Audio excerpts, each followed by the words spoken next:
Good morning, good afternoon, good evening everyone, and welcome to the Scuba Species YouTube channel, where today we're going to be talking about how you can care for your diving hair. So first off, if you're new here, then hi, my name is Katie, and on Sundays I sit down and I talk about ways that we can improve our skills and our knowledge in diving. And now if that sounds like something that you might be interested in, I would highly recommend you hit the subscribe button and also check out our blog and our Instagram, where you can see more of what we're up to in our everyday lives. So, hair. Now, hair can be a hassle at the best of times, trust me, I know, I have a lot of it. However, when it comes to diving, it can also cause us a few problems. It can get caught in our equipment, it can get trapped under our mask and cause it to leak, and it can also get very, very damaged. Now, healthy hair is moisturized hair because water essentially makes it stretchy and elastic. And if hair loses too much of its moisture, then it can become dry, obviously, damaged, and also quite dull. Now, unfortunately, saltwater, sun, and chlorine are all things that significantly dry out hair. And unfortunately, they are all side effects of what I'm only assuming is all of our favourite hobbies, and that is scuba diving. So to help you care for your diving hair, I have put together a few tips that I have found come in handy over the years. So step number one is relatively simple, and that is rinse your hair with fresh water before, in between, and also after diving. Essentially what this does is it saturates your hair with fresh water so salt can't get in and dry it out. Now, again, it's a very simple step that you can take, and if you don't have any access to fresh water, then you can just squeeze a bit out of your water bottle if you really want to. Step number two, or Tip number two is also relatively simple, and that is utilize your natural hair oils. And this sounds way more complicated than it actually is.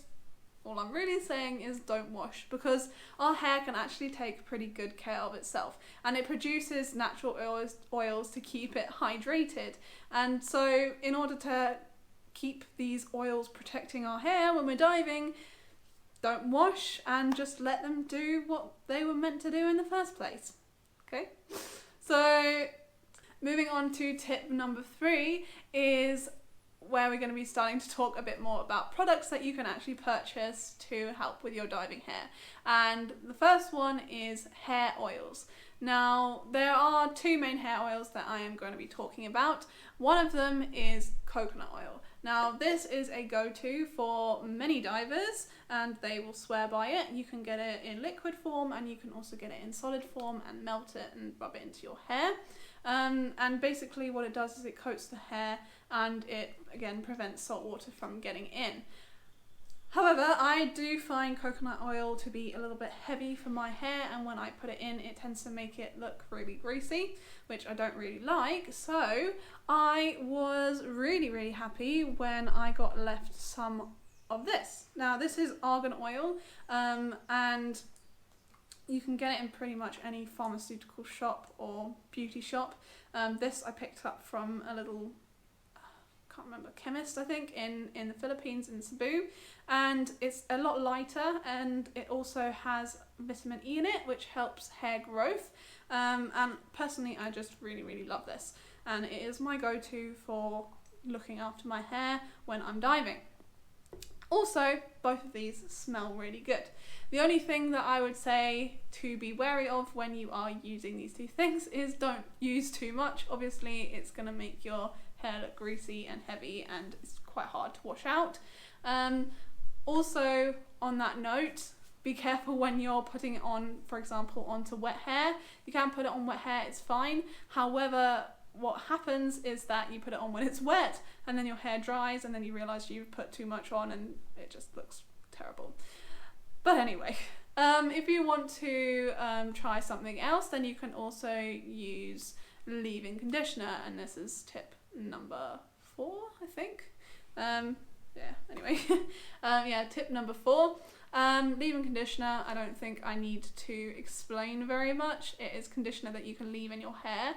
However, what's really important to note with this one is that if you are choosing leave-in conditioner, then make sure that it is reef safe. a lot of the products that we use, beauty products, sunscreens and all this jazz, they contain a lot of chemicals which can actually be quite harmful to corals, which is why we should choose reef safe, especially if we're going to go diving.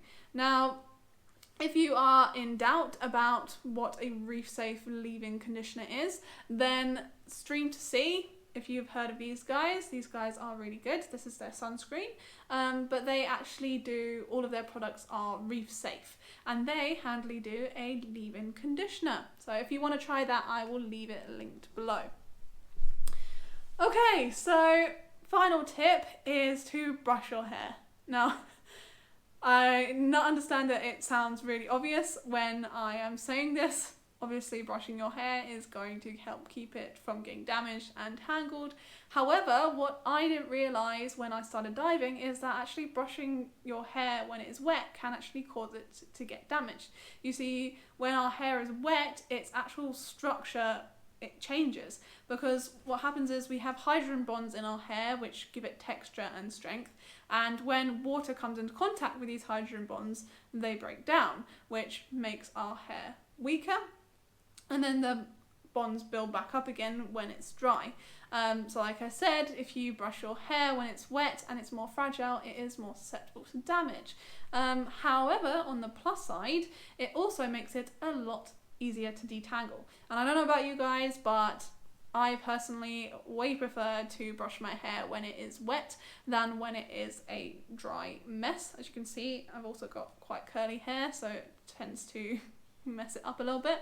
But anyway, back to the point. Brushing your hair. So to do this, I would suggest you get a wide tooth comb. Now, this is not particularly wide toothed. It is a freebie off of an airplane. However, it does the job and I've been using it for a while. I am wanting to replace it, but what's the point right now, to be honest? Get a wide tooth comb or a detangling brush. Normal brushes tend to be a lot harsher on the hair and they can cause it damage.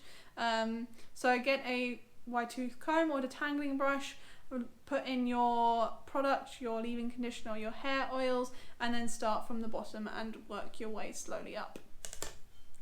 Now, a handy tip is to keep these things, so your comb and your hair oils, whoa gosh, whoops, it's a bit slippery, it's a bit oily, but keep these two things in your Sabre Dive kit. If you have one, I would highly suggest or recommend, you get one if you don't have one already, or chuck them in your dive bag, and that way when your hair is wet and you're heading back from a dive, you can sort your hair out and then you don't have to worry about it for the rest of the time, because if you're like me, then you really won't want to be faffing around with it too much.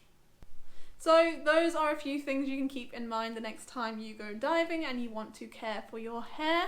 And that is it for today's video, short and sweet. However, if you are interested in this topic, then I would stay tuned for part 2, where I'm going to be talking a little bit more about scuba hairstyling tips. So, see you there.